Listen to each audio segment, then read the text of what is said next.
Welcome to this week's episode of Being Human. I'm delighted to say I'm here with Bruno Cignacco. He is the author of The Art of Compassionate Business, Main Principles for Human-Oriented Enterprise.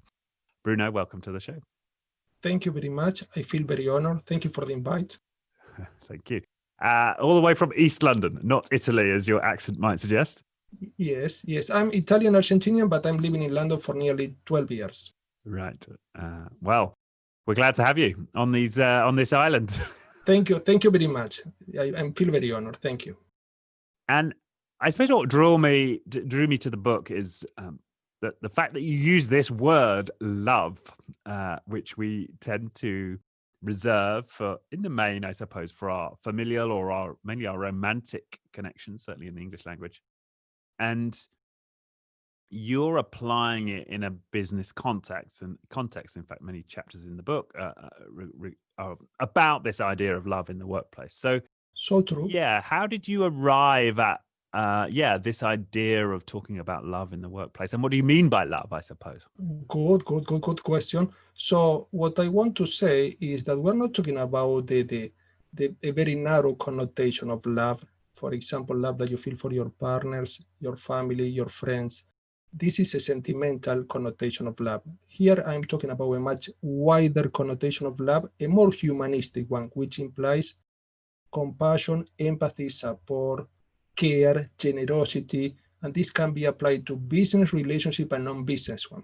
For example, when a seller is recommending a good product to a customer, not a product that is good for the company, but the product that is good for this specific customer, this seller is behaving in a compassionate way, in a loving way.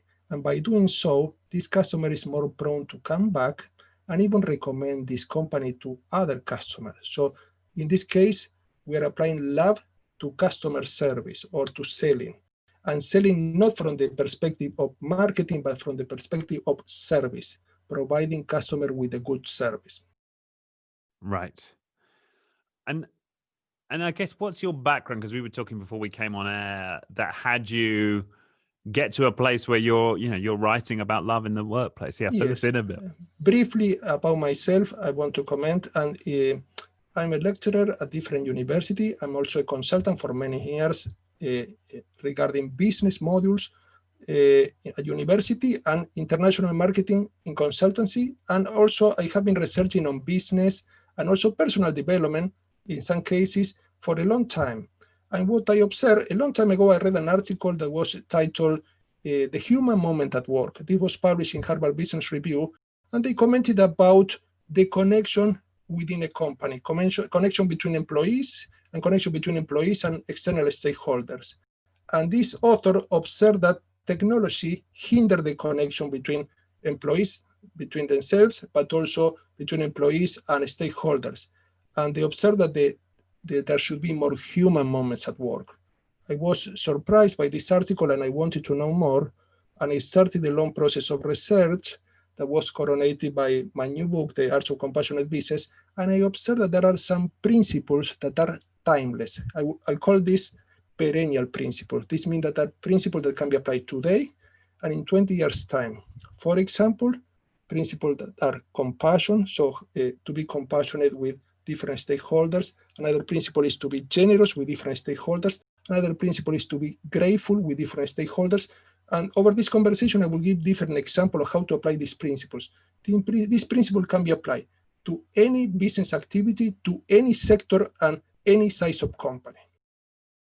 Right. And so you came across these principles in your research, sparked by that Harvard Business Review article.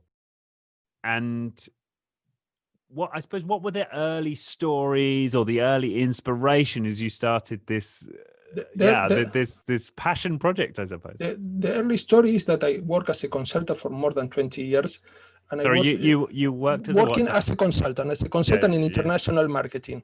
And I was advising companies, so for example, on international marketing strategies, export-import activities, international investment, among others, and also intercultural negotiation, among other topics. What I observed that I was using a very traditional way of approaching business. For example, developing strategies, for example, helping companies prepare their budget, or for example, developing products according to customer needs.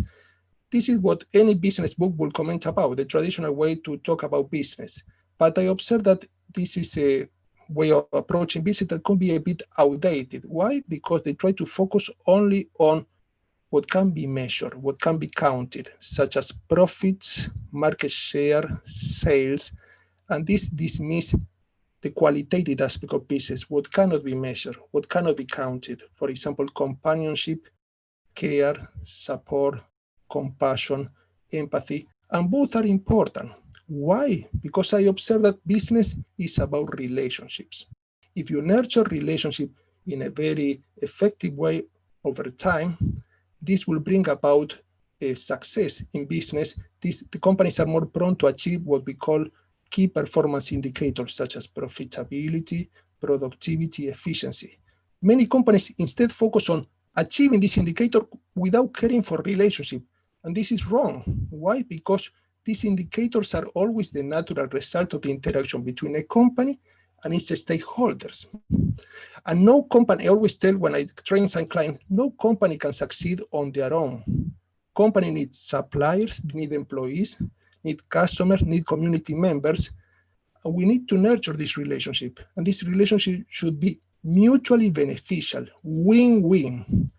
No party should win at the expense of others. So when a company nurtures this relationship, this key performance indicator, profitability, productivity, tend to improve naturally, organically.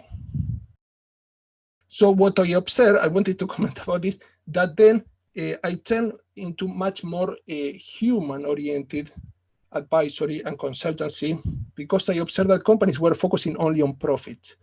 And my approach, a much more modern approach, because I consider that other approach is much more outdated, is focusing on the triple bottom line, not only on profits that are very important for business survival and success, but also on people like customers, suppliers, employees, community members, business partners, but also on the planet. This means sustainable aspect of business, which implies recycling, caring for the environment, using renewable sources of energy, among other aspects. So a much wider approach on business, a much more humanistic approach on business with care for business aspect of business activities and also the human aspect of business activities, which means relationship. Because the building brick of any business project is relationship. So it's very important. Right.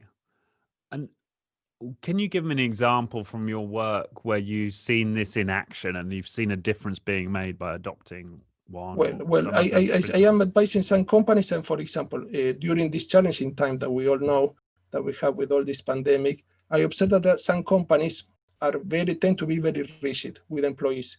So, for example, in some cases, they prompt employees to go to office even when it's not necessary. Everything can be done from home. But I observe that some companies care for employees, and in this way, they try to offer flexible work hours. In some cases, they allow employees to work from home. In some cases, because employees are challenged with childcare, they allow employees to, for example, work with their children around. Even in some meeting, I saw this in person. So the idea is that it's important to understand that when we care for each of these stakeholders, there is a very interesting principle in social psychology that is called the Law of Reciprocity. According to this principle, when a person treats others in a loving way, in a compassionate, in a caring way, this person tends to reciprocate. They tend to act alike. So in this case, these employees that were cared for by this company tend to support the company in a much more unconditional way. Why? Because they feel acknowledged, they feel recognized as legitimate beings with needs that need to be satisfied. So this is very important because business is not only about rational aspect like setting objectives or trying to achieve this objective in the most effective way. People, besides rational aspect, they have emotional aspect, physical aspect, spiritual aspect, social aspect in general. So we have to address the individual in a much more holistic way, not only in a compartmentalized way that implies the role or the job position. Should be much more a wider approach. This means the human being in a complete way. But this is not very common in business activity, because you see companies only that they talk about topics that are only business topics. They don't allow employees to talk about personal topics or emotional issues that they might have, and this tend to be very limited way of communicating with different stakeholders. Right. Okay. And you just mentioned there. You just mentioned talking about these people who had come in from had their kids in the workplace, In right? the workplace, yes, they're allowed to have, for example, one client of mine allow the employees to have, for example, they have small children. They allow the children to be, because in some cases they cannot get childcare, or it's very challenging. They got the children around, and all people are very understanding in those meetings.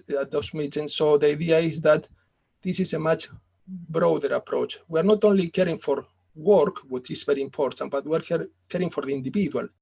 The individual is the one that will help us achieve our objective. We don't have to forget this. Many companies forget that it's all about the human being, because human beings are the ones developing new products. Human beings are the ones serving others. Human beings like customers are the ones bringing profit to our companies. Human beings like community members are the ones bringing resources to a company. So, and human beings like suppliers are the ones providing with raw material. So it's all about the human being. And Stephen Covey, the famous author, observed that it's all about interdependence. Companies are interdependent. No company can thrive on its own. No company can succeed by itself. And I like to paraphrase a very interesting philosopher that observed, no man is an island. I would like to paraphrase this thinker, no company is an island. No company can succeed on its own. They need the community support. They need support from employees. They need support from customers and suppliers and business partners, and even the media and the government. So this network of relationship is what nurture business activities. Instead of focusing so much on business indicator or business figures, let's try to consider much more carefully the relationship.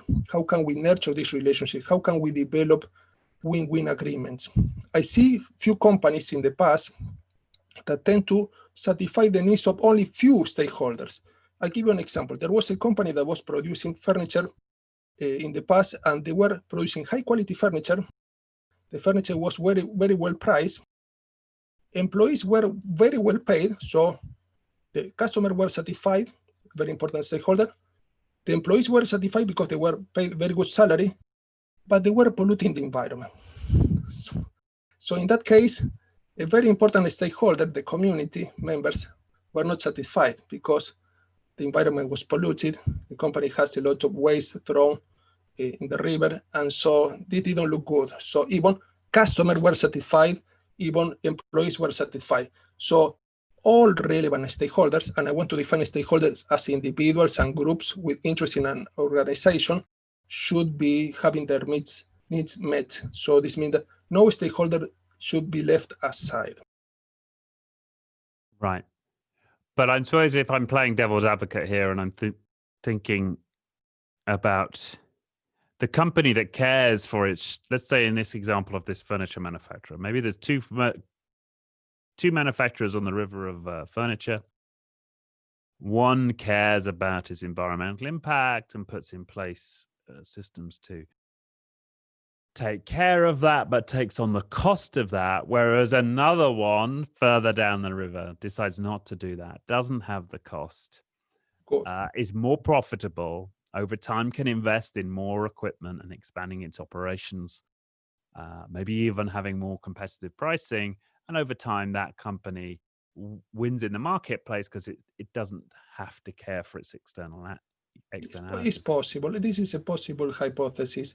But I will say that a new generation of customers, especially millennial generation Z and new generation of customers, but also the traditional customer, previous generation, are caring more for the environment.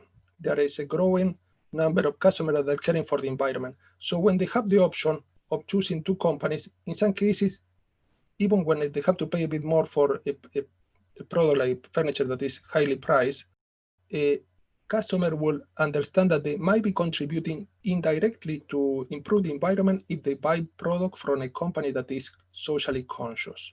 So if the company is developing a green activity, for example, having systems that are environmentally friendly, this company not only will be having a better image, brand image in the marketplace, but also will be attracting better talented people. So this means that will be a magnet for talented people. Instead, the other company that is not caring for the environment, if discovered by the media, not only will be publicized in a negative way, what will be difficult then to revert this image, but also in some cases when the community member discovered that this community is being affected by this non-environmentally friendly activity, are likely to boycott the company. There are many cases of companies that are not environmentally friendly that have been boycotted by this. Means that customers go against this company. And you see very important movements and non-governmental organizations like Greenpeace that have a very important pressure over big companies that have to revert their activities or they have to change their course of action. Why? Because they exerted a lot of pressure on media, and so they are. In some cases, these non-governmental organizations, they have equal power as compared, for example, with some countries, some small countries. So because they are global. So business is also about brand image. Brand image implies that how you are perceived in the market by different customers. If you are perceived as a company that neglects the environment, that is careless, that is not socially conscious, well, some customers might buy because they're focusing only on cost and low price. But the big community will be affected, and it's possible that there will be some demonstration or people protesting about this. We don't want to risk it because then when the image of this company is tainted, it's very difficult to revert. So I will say that when the company is environmentally friendly, they're not only caring for the environment itself, what is very important, the triple bottom line, profit, people, planet, but also they have a long-term view. This means what we call sustainable business. We're not caring only for profit. We're not caring only for people, but we're caring for future generations. We have a meaningful mission, a meaningful purpose. And as I mentioned, research observed that companies with a meaningful purpose tend to attract better suppliers, better employees, much more conscious customers that tend to be more loyal because they are not focusing only on price. Price is a very whimsical variable.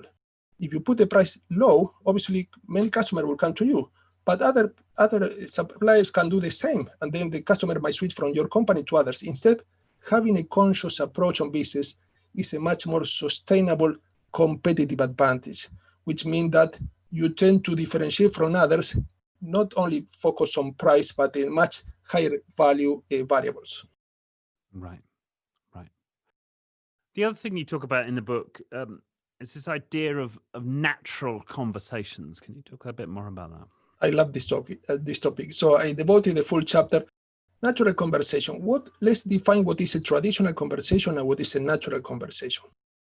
Traditional conversation in business is goal-oriented. It's quantitative by nature. They talk about things that can be measured, like a budget, for example, a thing that, for example, expenditures, a balance sheet, income statement, but also profit, market share, sales, everything quantitative.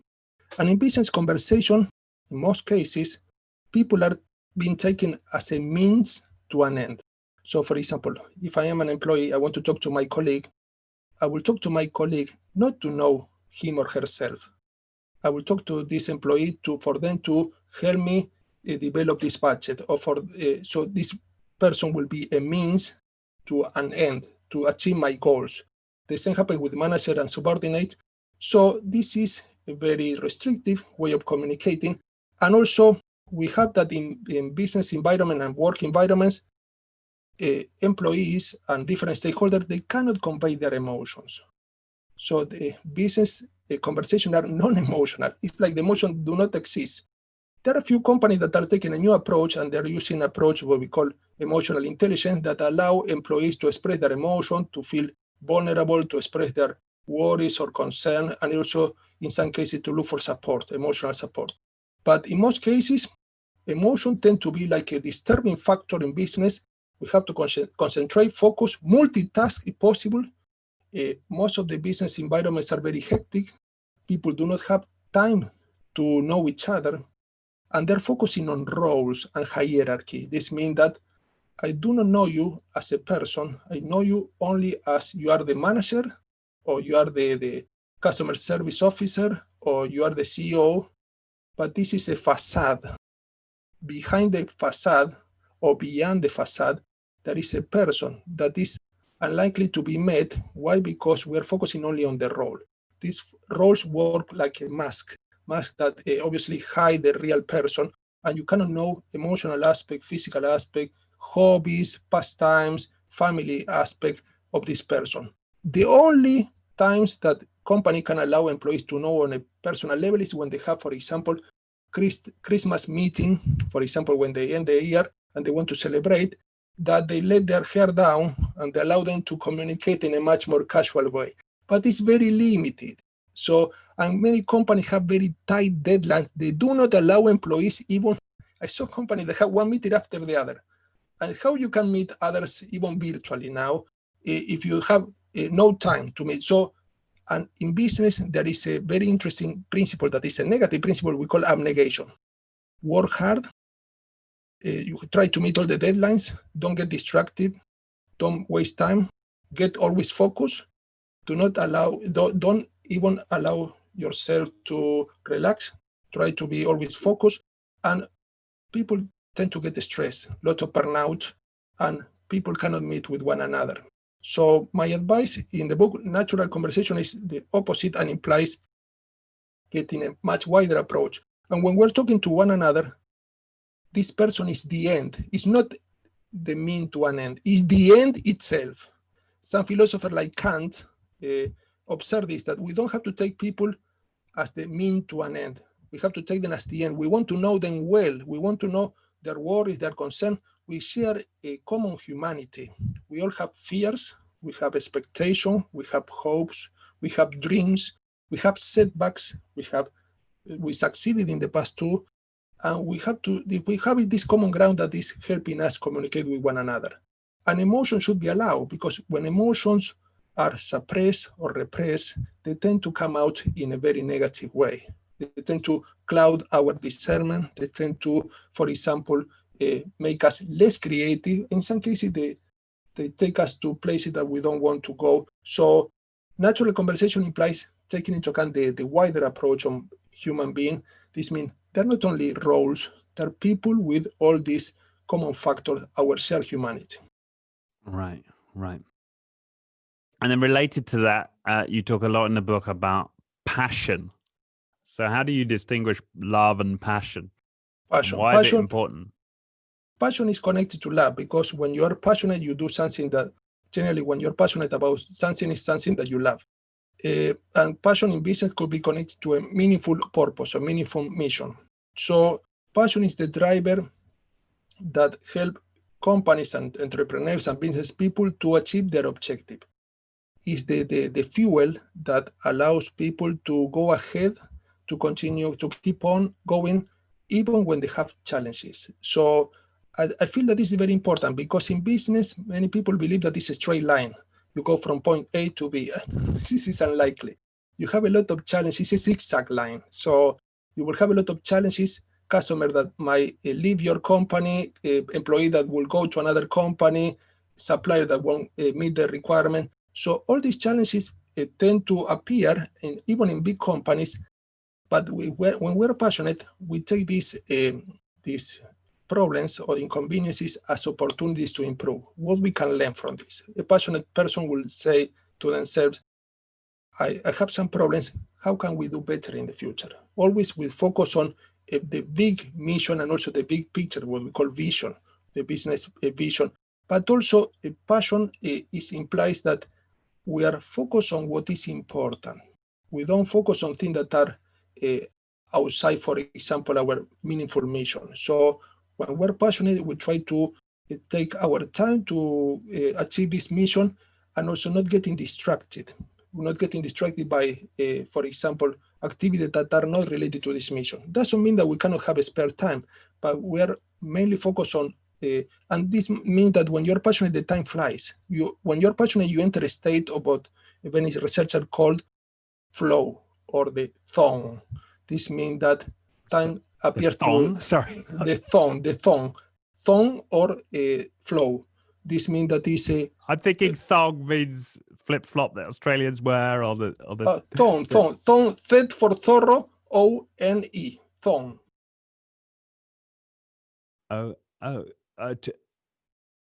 T-O-N-E. No, thong for th for thorough.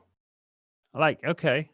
Thorough. Well, the flow state that was researched, let's call this flow, it is easier. This flow state is a state where you are obviously focused on the objectives, time tends to fly, you are not aware of the time, you are giving your full potential, and in this state, you tend to go ahead and you tend to achieve higher objective without you realizing. So this is the state that many athletes achieve when, for example, getting into a competition. They are very self-conscious of the objectives, and also, but not they're not distracted. They're fully focused. Passion is also about being emotionally resilient. This means that when you have some negative occurrences or some situation that didn't work well, you approach this from a perspective of temperance. Means you get this cool, you cool down a bit, you try to analyze what worked not so well, and then you go back to on track, and you try to keep on working on the achievement of this objective. So emotional temperance is very important, and emotional intelligence, but also this means passionate people are action-driven. This means that they tend to focus on not only planning, what is very important, but in some cases you can plan excessively. This means you over-planning, over-analyzing. You tend to focus on actions that are achieving even small gains, actions that help you achieve this objective. So this is a very brief definition of passion. I like that, and it has me think about this. It's almost a fad right now. Is how do we achieve resilience in organizations? And people often talk about, sustainable. How do we have sustainable workload? Do we make time for mindfulness and and so on, and sort of techniques to manage the stress. But what you're saying is interesting here is that if you're passionate, then you will naturally be resilient to the knocks. You will naturally be. This will be because what you're doing is meaningful. It's meaningful, and also you love what you do, but love from the wider perspective. This means that it's connected to you. You are giving yourself out to this activity. You are unfolding yourself fully to perform this activity. You are not leaving anything inside you. You are giving yourself fully from the energetic perspective, emotional perspective, mental perspective. And so you are more prone to connect to these activities and these goals in a much more meaningful way, and also connect to others, because people that are passionate tend to attract people that support them. So when you're passionate, you tend to radiate positive energy, and this tend to bring about positive people in your life, because passionate people have passionate teams and tend to have passionate people also helping them. So it's a virtuous circle. So passionate generate more passion, and so it's a good way of approaching business.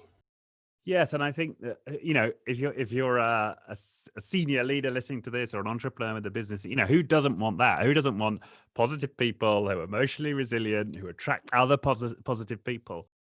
That's what people are desperate for in their workforce. But to do that, right, what you're saying is but you've got to allow people to follow their passions, and that can be potentially quite scary and challenging for people thinking about that. I want to mention also, very good point that you mentioned. I want to add to this point is that this is not only a state that is obviously a mental and emotional state, but it's also a state that can be perceived by people. Some author like Daniel Goleman, the famous author of the book Emotional Intelligence, observed that we have in our brains what we call mirror neurons. So this means that these mirror neurons help us perceive emotions that are radiated by others. So supposing that I'm very passionate and I feel love for this activity that I'm performing, I will be in a very positive emotional state. People around me will perceive this emotional state, and they will tend to feel alike because of these mirror neurons, and they will tend to also help me and support me and treat me in a loving way. So positive emotions are infectious.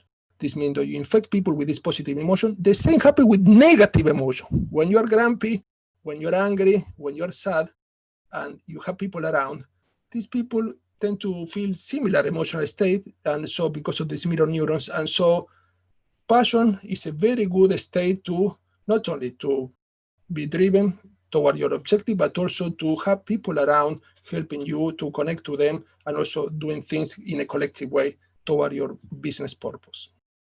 Right. Yeah.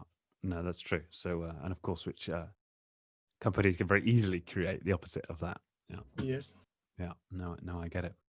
And I suppose you touched on it as well, but right, you open the book and you talk about, purpose and mission, which I think we've threaded into some of these themes already. But is there anything more to say about that in this context? It's important. Yeah, a meaningful purpose or a meaningful mission, according to research, tend to bring about much more talented people that also, when the company has a meaningful purpose and this meaningful purpose is communicated to employees, and employees feel that they are contributing to this purpose, employees tend to go the extra mile because they don't do this for the salary only, because many companies believe that employees have only economic needs. This is a very approach on employees and it's insufficient.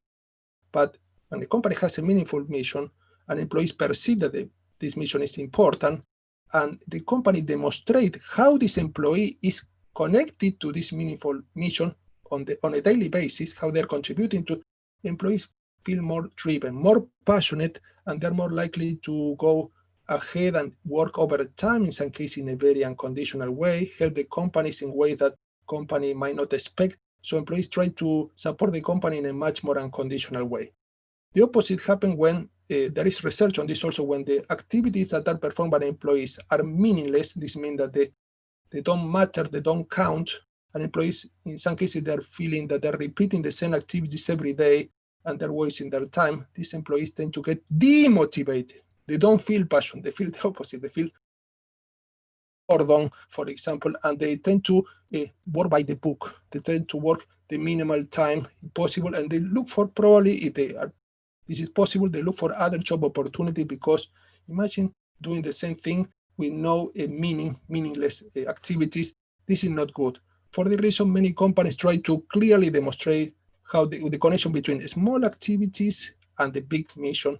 And also, in some cases, when the employee contributed in a very overweight to this mission, companies, in some cases, they organize events to celebrate. This is a very good way to celebrate, for example, giving employees, for example, a little diploma or thank you note signed, or a bonus for employees to be recognized. Being loving with employees is also recognizing employees for their contribution. And this is as important as a good salary to be paid to employees, because if they pay a good salary, but the employees feel that they do not count, they're not recognized, the company is not thankful with this employee for their contribution, this employee might feel like a bit left aside. They might feel that they're not part of the project. They don't feel connection or affinity with this company, and they might look for other job opportunities. All right. Yeah. No, I get it. And where do you stand in terms of company purpose and individual purpose? Well, I'm this is reading a this very book. This Yes. week is they don't.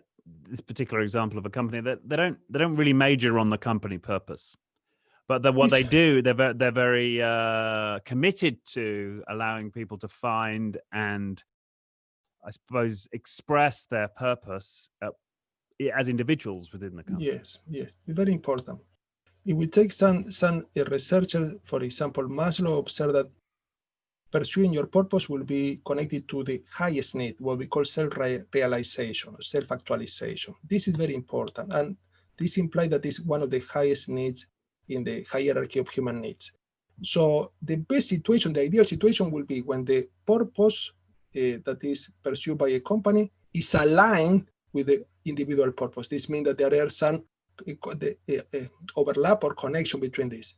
This can be easily detected when employees is hired. So when employees is hired, a recruiter will check also what are the values, because mission are connected to values. This means what is important for this company, and the personal mission is what is important for this individual.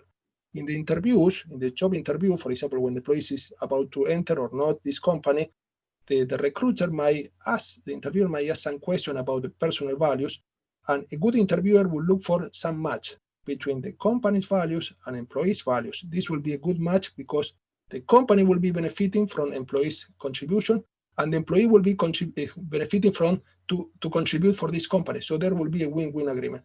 But however, many companies do not discover this in the interview. But what the company can do, if they didn't do so during the interview, is to look also for activities where employees can enhance their natural capabilities or enhance their natural talents, or can be trained in things that are good at, but they can be better at. So this means that in some cases, companies try to allocate tasks that are more connected to these capabilities and talents. And in these cases, the employees are more likely to feel that they are contributing in a meaningful way, that they are obviously might be more connected to the personal purpose or personal mission. But the best way to approach this is every time that the company recruits an employee, what are your values? What are the main beliefs about what is important or not?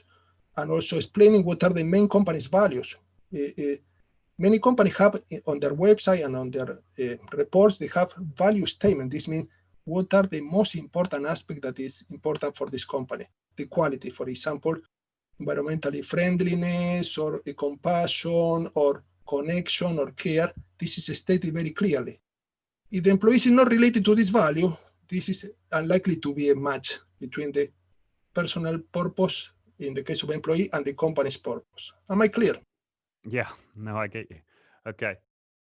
All right. Well, I think we've had a good taster of what you've got to say in the book, and we've hit the main topics here, the art of compassionate business. So, I invite listeners and viewers to go check it out. It's on Amazon, The Art of Compassionate Business by Bruno Cignacco.